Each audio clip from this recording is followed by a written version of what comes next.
To our correspondent Yolo Abdafed, who is live for us in Ankara. Yolo, let's begin with the extradition process for Fethullah Gulen. Where are we on that? What is the latest? Well, we had that confirmation from the Prime Minister yesterday that the evidence which the Americans had suggested they wanted to see, well, that evidence, those dossiers, 4 separate dossiers from what we understand, some of it, according to the Americans, is electronic. It was transmitted electronic to them yesterday. So they have that evidence now. What is still unclear whether the request is part of that dossier, whether the Turkish authorities have sent the evidence thinking that's it, now the process has started, or whether indeed the Americans are still waiting. There was some indication that yes, they've received the evidence, but they're waiting for an official request. We'll see.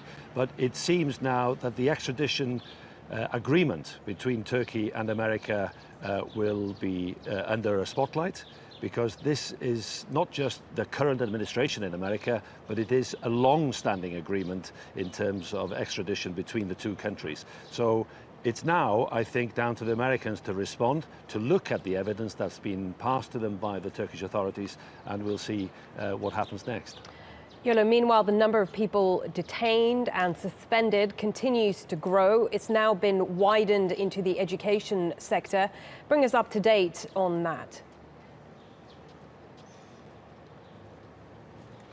Well, that figure you quoted earlier, 35,000 people which are being suspended, which are investigated, really. So these figures, when you put them all together, we're talking about roughly 45,000 people which are either arrested, detained, or being investigated.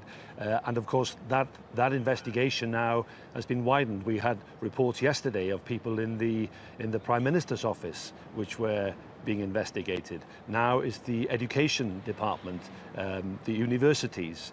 So it's being widened, and that corresponds, I think, to the concerns about the tentacles of what the government and President Erdogan has called the parallel state, that there is almost an element in each in each department, in each fabric of society, in each level of society.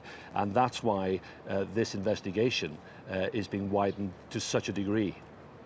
What happens today, Yolo? Because we heard from the president yesterday that we're expecting some sort of big announcement today. Do we have any idea what that could be? Well, it was a tantalizing statement, wasn't it, that there will be a big announcement. The Prime Minister said it here in Ankara as well. President Erdogan arrived in Ankara last night, we understand, and he and Prime Minister Yildirim will be at the National Security Council at midday, local time here in Ankara, and then there will be a cabinet meeting at 3 o'clock this afternoon.